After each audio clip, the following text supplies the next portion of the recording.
Hi everyone, welcome back to my channel.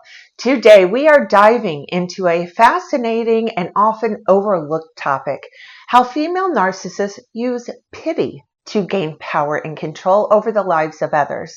While many of us are familiar with the grandiosity and aggression of overt narcissists, female narcissists often operate in a much subtler yet equally damaging way.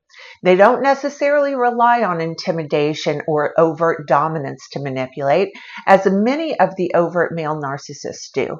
Instead, they become the victim. This tactic is what I call the victim act, and they use it as their ultimate weapon.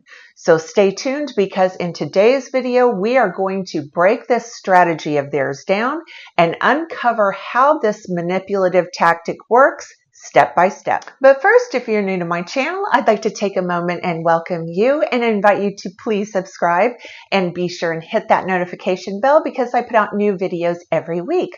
Also, if you are interested in private one-on-one narcissistic abuse recovery sessions with me, or if you would like more information on the new course I just released on how to heal from narcissistic abuse and complex PTSD, that includes access to our private community where we have weekly group sessions.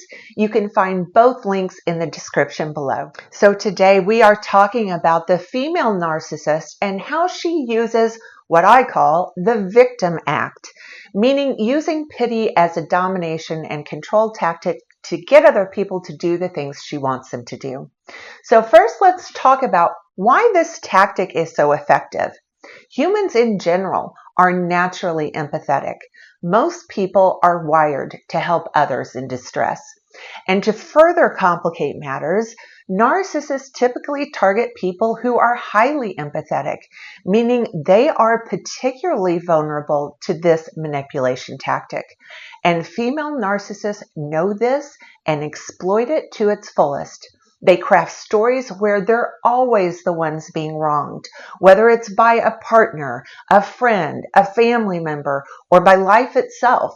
These stories are often exaggerated or outright fabricated to invoke maximum sympathy, because by doing this, they position themselves as the victim in every situation, drawing highly empathetic people in to try and help, rescue, or support them. But here's the catch.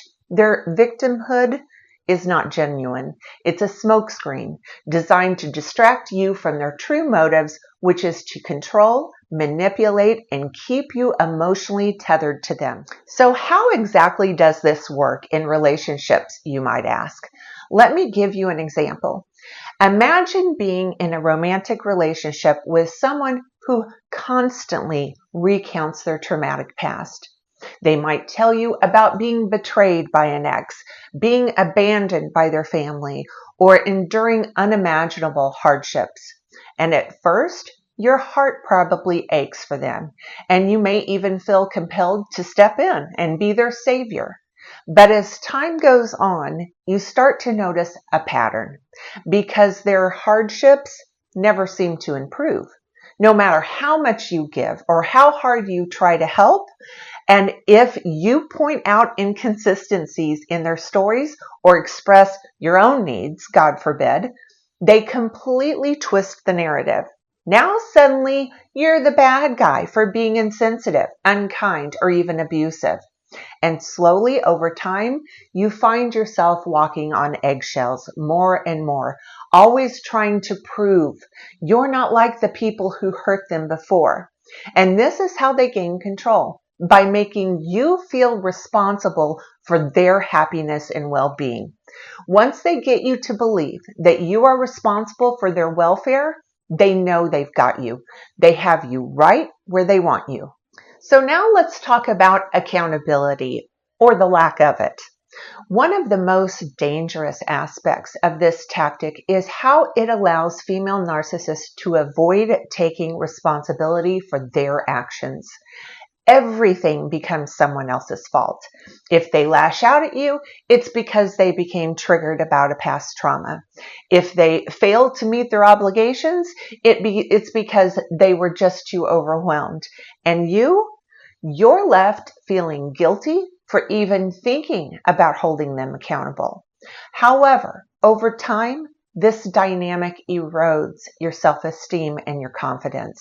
You begin to question your own perceptions, your own needs, and even your own sanity.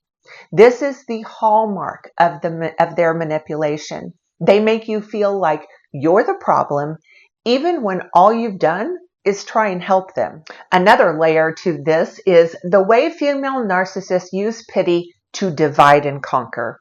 This is especially common in families or workplace settings.